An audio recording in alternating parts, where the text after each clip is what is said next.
Perfect. Okay, thank you, Simon. Glad to be here this morning. I think Seth kind of introduced the topic nicely for Merck around the long-acting implants. So I'll probably take us on the journey around the long-acting injectable, more on the suspension piece.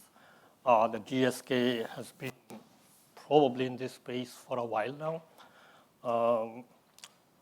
Obviously, as Simon mentioned, Simone is here today. He can field all the tough questions. He's contributed to this presentation. Frankly, we weren't sure who was going to present, so we said, okay, just leave it as both of our names here. So with that, for the next 30 odd minutes, we'll go over the journey of long-acting injectable products within GSK and ViiV. Started with cabotegravir, which is now Cabenueva, with ribavirin launched. Where we started, where we are now, where we want to go. And I decided not to bother using my pointer. It's too complicated, and so I'm just going to look at the screen. You guys read what you can read and just, So just very briefly, right? I mean, Seth obviously touched on why long-actings and so on. LAI drug products, obviously, it's a formulation that forms a depot when injected into the body. Drug is released. We started from greater than a week, Q1M, 3M, up to 6 months. Sub-Q and IM are the most common injection sites. The schematic you have there on the very left, you can see what you want is that profile of a long-acting formulation to a flat, extended, long-acting profile. For folks who are in this space, you would know the Ka here, or the absorption rate, is much slower than the elimination rate. And the key here is product design is key to improving PK performance and the dose frequency.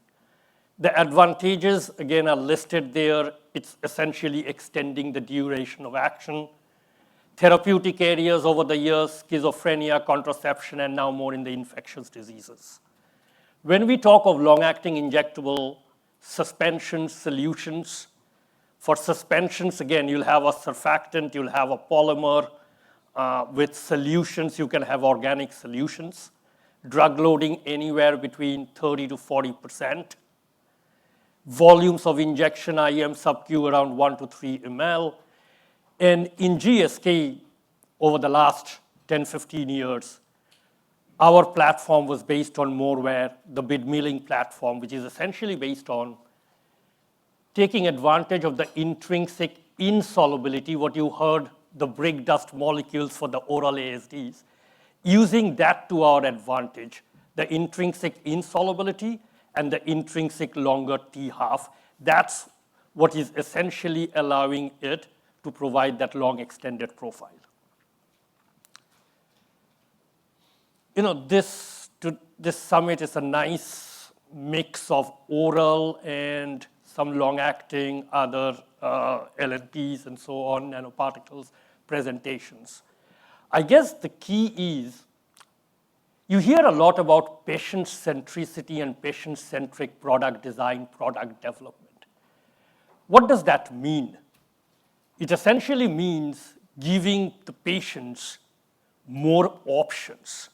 And if you think about this long-acting modality, it's really exemplifying that patient centricity, giving the HIV population more options between oral, injection once a month, injection thrice a month, and so on and so forth. And that's what is highlighted on this slide. The LATE-2 study was a study done much earlier on in the CAB program with CAB and ribavirin, essentially looking at antiviral suppression over a 96-week period. What you see here is 99% of the participants in the injectable arm were satisfied to continue the injectable, the injection-only regimen.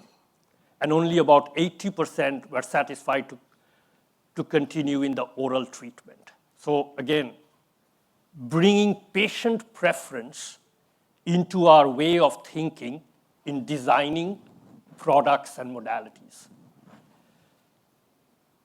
The figure that you have that's shown here is another survey that GSK and ViiV is very particular about this. We always go out to the patients understanding what would they prefer, what would they like as their options. And what you see here is this survey of a switching probability for once a month injection versus a best case oral. And clearly around 60% would prefer a switch to an injectable, even if it is 1 to 3 months.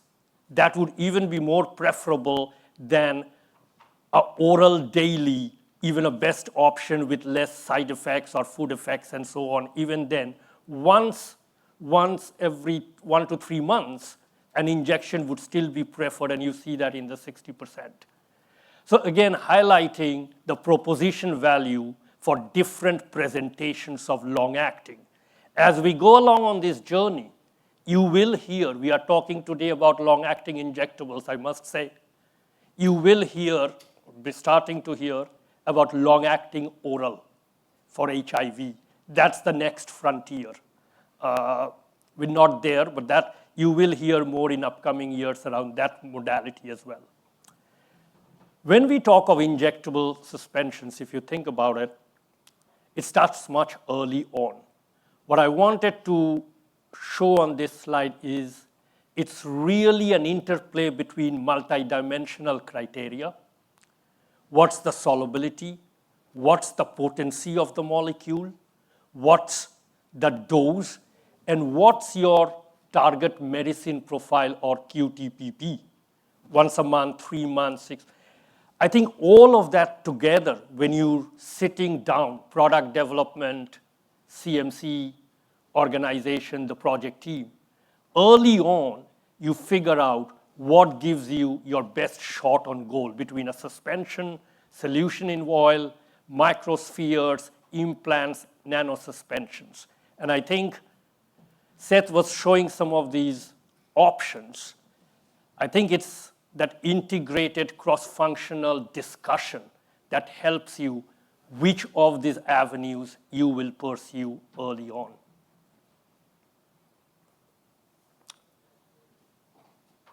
This further builds on that concept. If you think of injectable drug product design and development, like any other modality, but because this is very much of an emerging area, it's that holistic cross-functional approach combining drug product design with strong fundamental mechanistic understanding of product performance. It starts off where it says there the compound quality panel. It starts off of selecting the right molecule in terms of its potency, therapeutic window, the indication. It starts off with selecting the right molecule, moves on to selecting the right particle, the version form selection or a prodrug. It's the molecule, particle, then the product, right? So starts off with the molecule, then selecting the right particle, which is shown here as the drug substance version and form, predictive capabilities for process design. Can we predict scale up in manufacturing? Can we make lesser number of development batches? Okay, that's the concept of predictive capabilities for process design, and I'll touch on that. Formulation design based on mechanistic understanding. Do you have mechanistic understanding of surfactants, which, if you do, will help you for your aqueous suspensions to select the right surfactant down the line? Do you mechanistically understand physical stability of ready-to-use suspensions over extended period? Can you predict physical stability of RTU or ready-to-use suspensions? And then the drug product presentation, whether it's a ready-to-use, whether it's a device, that's the target product profile, the pack, or the device selection. And underscoring all of this is drug product performance or product performance. That essentially drives the design manufacturability aspects as you go along. and probably relative to oral, inhale, other modalities, is a very nice interplay between CMC and biological attributes when you inject this in the IM sub-Q space. When you talk of long-acting product development for NCEs, invariably what I've listed there is you will have challenges as you go along all the way from preclinical evaluation all the way to file and launch. I think there is no quote-unquote easy project, really. You will hopefully not all of this you will be faced with, but at least some of these will come along in the development process. Again, selecting the right particle, formulation process development and selection for GLP tox, that's in the preclinical, and then GLP. And then in phase 1, how does animal to human translate? Excipient level change.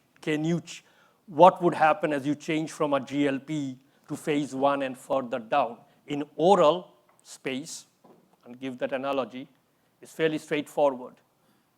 Oral biopharmaceutics is 10, 15, 20 years ahead of long-acting biopharmaceutics, to be honest with you. We need to get there.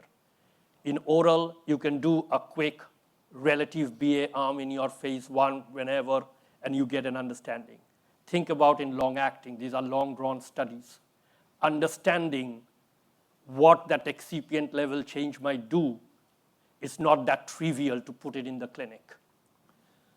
Drug form change, why the particle or the polymorph, picking that for suspensions is so critical. You need to lock in your particle, your formulation much early on than in other modalities, say. Scale up, manufacturing site change might come later on. Particle size change on long stability or particle size specification. How would you establish your particle size spec later in development? I can tell you, for cabotegravir, the FDA essentially wanted clinical data. I must underscore that. They wanted clinical data. They didn't want the classical specification based on stability. They actually wanted to see human PK data along with stability to establish the specification for particle size for CAB suspension. The point of this slide was you will come across some of these aspects. Underscoring all of this is product performance. Invariably, the question comes up, does it matter? A change in excipient. The project team or all of us will ask, does it matter? And we need to answer that in order to be able to navigate through some of these challenges, aspects in long-acting injectable product development. This is a slide I often use. It was originally I made this slide for oral, but applies across modalities. As Simone was saying, I had the global biopharmaceutics group that sits within drug product development at GSK. The reason why it sits within drug product development at GSK for the last X years is the cartoon on the right. When you think of designing the right product, doesn't matter what modality, there are 3 aspects of it: stability, manufacturability, and biopharmaceutics, which is what's the PK. That PK will drive efficacy. That's the whole point of it. And it's bringing about that integrated mindset into the formulation world, that performance matters. I've been in the formulation space in my early days. We inherently like to make formulations and manufacture. I think bringing about that idea of, do you understand what might happen with respect to performance? Because that's what matters in the patient. And the idea is designing products with the best performance in that patient population. And then the second part of it is understanding how changes to formulation manufacturing process can impact can impact performance, right? So now shifting to long-acting injectables, right? As I said, our journey started 10, 50, yeah, easily 15 years back with CAB, with cabotegravir, we call it CAB over the years. It was essentially that paradigm shift from an oral to a long-acting. We had oral cabotegravir. It's based on, again, the patient centricity, the patient preference, wanting to switch to a 1 month, 3 month, and longer regimens. That's where our journey started. The goal was very clear, minimizing the dose, maximizing compliance efficacy, and leveraging the inherent molecule properties of cabotegravir to design a sterile suspension with long-acting duration. Cabotegravir is inherently insoluble. Is it a brick dust? I don't know, but insoluble, let's put it that way. And it has a half-life of about 40 hours. So essentially from switching to a long-acting, we're now having a half-life with about 40 days. And additional efforts are, can we further extend it? We started about this 15 years back, and we were sporadically looking at biopharmaceutics aspects along with stability. We just went on the journey. I think once Cabenueva was launched, and because ViiV is so much invested in the HIV area, we now have an emerging portfolio of small molecule long-acting injectables, which is why my group has had to take a step back and say, can we look at this in a structured approach in terms of understanding product performance? Can we bridge the gap to where oral biopharmaceutics is? I think one of the early speakers was showing the early plots about BCS and DCS. DCS was the seminal paper that James, who sits in my UK group, it was years back, 15 years back, right? We're not there yet with long-acting, but can we take almost like a very structured approach to get there someday? That's the whole idea. And this started about few years back. As I said, Simone is in the audience. He was instrumental as we started 2.5 years back, coming up with what would be our vision to understand product performance and bringing about that integrated approach for product design. So the concept was very simple. It's an integrated effort for enhancing mechanistic understanding of performance, connect the dots to build an enterprise vision for product development, and then created integrated workflows. What does that mean? If you look at the very bottom of the screen, you inject an LAI formulation, and typically you're looking for PK performance. There is an intermediate step there. It's forming a depot, right? And essentially, do you understand that depot? Once it forms the depot for the suspensions, there's a release from the depot. You're injecting a foreign body, there will be edema and fluid accumulation. Do you understand that? And that was the basis of this construct. Essentially, a work stream approach where we have separate work streams looking at biopredictive dissolution, release of the drug substance, or dissolution, as you could say, from the depot. You're injecting a foreign body. There will be, as I said, edema associated. That's an indicator of inflammation. Can you use MRI to understand the depot volume of that inflammation aspect? As you try to build this fundamental understanding, can you then integrate all of this into mathematical models? PBPK platforms are very common in the oral space, right? Not that much in the long-acting space. Why? Because we fundamentally first need to understand these pieces and then integrate that into mathematical physiology-based models. And that's the whole idea. Underscoring all of this is the external engagement with IQ and other partners. And then we have a lot of data. Can we do some data-driven modeling to understand what parameters impact performance? That's the knowledge management and the data analytics piece here. So very overarching in terms of, again, not repeating what I said, dissolution in terms of the in vitro biopredictive dissolution, using imaging to understand depot formation and inflammation, and you'll see some preliminary long-acting IV-IVR, not an IV-IVC, a relation, okay? And you'll see some aspects of that. And this journey, as I said, will be an iterative process, and we will build on this. It's an evolving understanding. Where we are today, hopefully in another few years, we have further advanced our knowledge. I think that's the whole idea. In vitro biopredictive dissolution, as I said, just on this piece, there is no established biorelevant dissolution methodologies. Over the last few years, we've come up with biorelevant media at GSK, which is analogous to FASIF and FESIF for oral. We're using the AP2 and the AP4 to understand release of our long-acting suspensions, completely appreciating that it is an interplay between biology and CMC factors. So dissolution or release from the depot is just one piece of the puzzle. Just some very quickly, these are data from real projects. Obviously, you can see the Y and X axis. I've blinded them, and as well as the formulation details. But what you can see is, on the very right panel is the in vivo PK. Formulation 1 is higher, the Cmax is higher.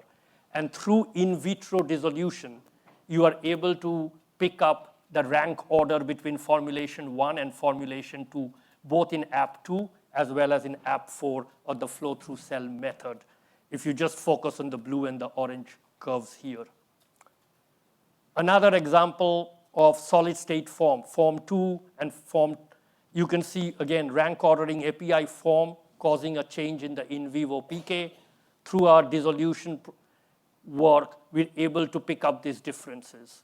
Some of this work was done retrospectively. We are now moving almost to a stage where we will do this much more prospectively and reduce animal usage. And this is the third one with regards to dissolution between 3 different formulations. On the middle panel, you have the in vivo PK. And what we've done on the very right panel is the deconvoluted PK from the in vivo. You can see a very nice rank order between in vitro dissolution, the in vivo PK, and the deconvoluted PK. Again, building the knowledge as we go about. Switching gears in terms of understanding between the release and the biology, as I said, you're injecting an LAI suspension. There's recruitment of inflammatory cells, fluid, and influx of fluids. You can see the processes, the inflammation, depot, edema, and the resolution of inflammation. And then there could be residual drug left. Using different in vivo techniques like imaging techniques, volumetric MRI, diffusion MRI, MALDI, histopath, to understand fundamentally what's happening at the depot site. Started very early, so this is with cabotegravir, it's a published paper. You can see the depot volume, which is again, the fluid, the edema associated upon injection between IM and sub-Q. You can see significant increase in the MRI-based depot volume after IM injection relative to sub-Q. You can see the series of MRI images shown between day 0 to 14, ultimately resolves by day 14. That was 10 years back. This is now, a year back. We pulled it all together. Can we look at formulation design, bringing all of this together? Dissolution, imaging, depot volume or inflammation, all of these together. If you focus just on formulation 2 and 3, you can see that formulation 3 does have a much reduced depot volume in that bar graph. You can see also the peaks. Formulation 3 causes much reduced depot volume. We believe it's reduced inflammation as well. The dissolution itself, 5?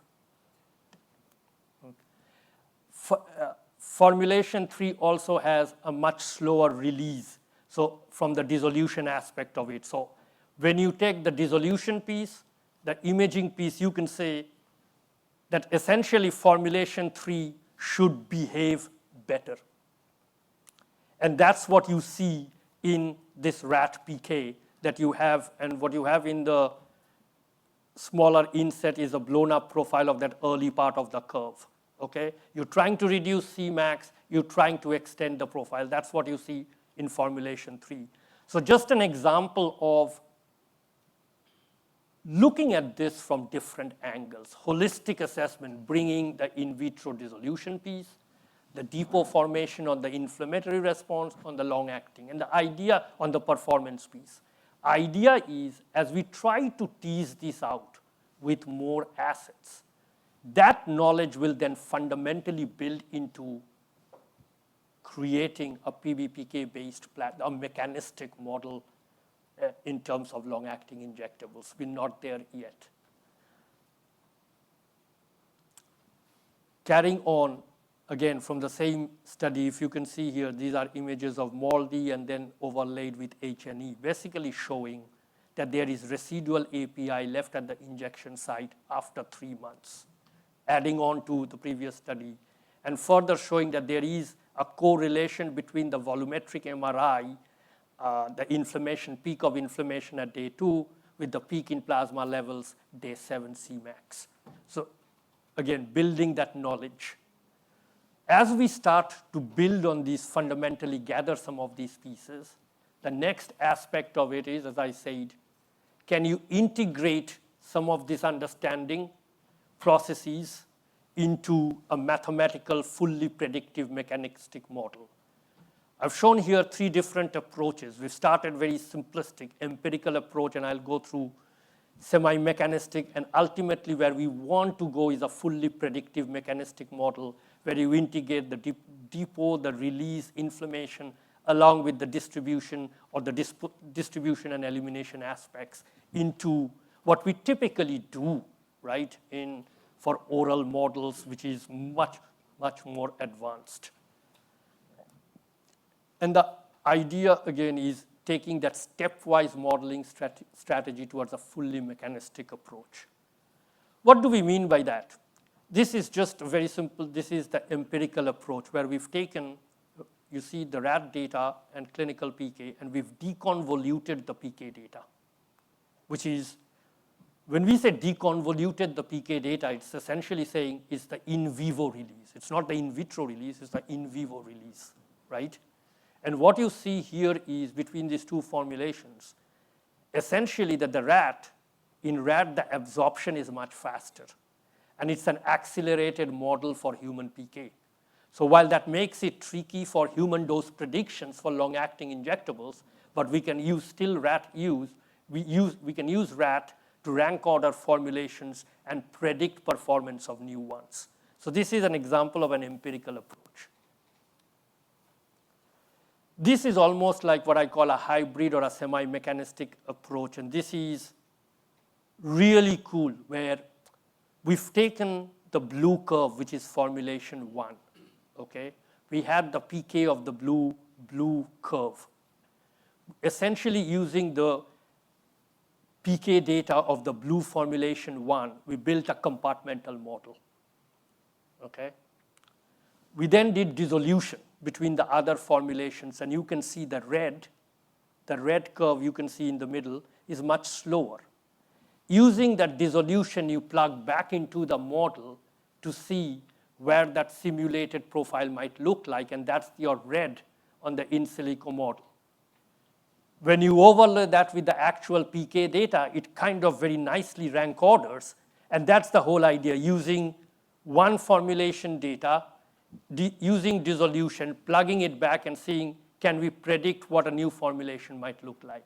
And that's what I call that hybrid modeling approach. This is an example, and Simone said 5 minutes, so probably 3 minutes left, so I'll go quickly. This is an IV IVR. This is, and I can say this is with cabotegravir. It's 3 distinct particle sizes, okay? In vitro dissolution, human PK, and basically trying to build a relation between in vitro release and the deconvoluted in vivo PK. What you see here is we're not necessarily completely there. It's showing that the dissolution may be over-discriminating for your F1 formulation. You can see the human PK. The red is actually not that clean data. It's only with 6 subjects, but it's not clean. When you try to build the IV IVR, essentially, when you take all three formulations, you can see that the R square is not that brilliant, 0.6. But when you exclude the F1, only between F2 and F3, there's pretty decent rank order. And obviously, for the dissolution piece, you have to scale and shift. You're not doing dissolution for a month, so there is a scaling and shifting factor. So these are the different ongoing efforts to fill the gaps in mechanistic understanding around in vitro, in silico modeling, imaging aspects, bringing it all together. Where we are today is we are using this in an integrated approach, but it is still an iterative process. In vitro, imaging, in vivo PK, deconvolution, it's still a very much it's integrated pieces, but iterative. Where we ideally want to go to, it's a fully predictive mechanistic model, dissolution, depot, mechanistic modeling, predict performance. And on my last slide, so that's maybe biopharmaceutics vision. But that's not enough, right? What is the product vision, the product development? And this is where connecting even all the other pieces, understanding material properties, that will enable you to better predict the manufacturing platform. Can you reduce number of batches? Can you predict what is the milling time to predict the particle size? And if you know particle size, then can you put into your mechanistic model to understand performance? That's what we call an end-to-end product design and development for long-acting. I mean, that's really the vision. We're not there. It's hopefully 5 years we'll be there. And with that, just want to thank everyone and open to any questions. Thank you.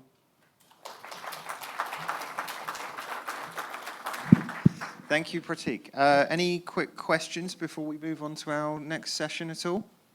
Any audience members? Yes, Shaukat. Pratik, very nice presentation. The question actually about the injection volume. What actually, when you're doing the in vivo, studies, what actually, how much volume actually can inject in the rats or mice or other to look at the efficacy? Rats, probably some micro 0.3 right? 0.3 ml, 0.3 ml in rats. Okay. What about the, if you have, on the particle size, how to really, decide which particle size actually? Which particle size? Yeah. Well, that's the $1 million question, right? That's the $1 million question. I mean, this is, I'll give you a very generic without going into the details, right? This is where CMC, safety assessment, everybody comes together. If you think about it, if you want to get a tox, you probably want to go into your tox study with a submicron, get your Cmax coverage, then play around with the profile. So that's one way to look at it. Unless you have an oral lead-in and your tox coverage is coming from the oral. So there's different ways to play around with it. But think about it this way, right? The submicron will be, from a stability point of view, will be, especially for a ready-to-use, might be easier to manage.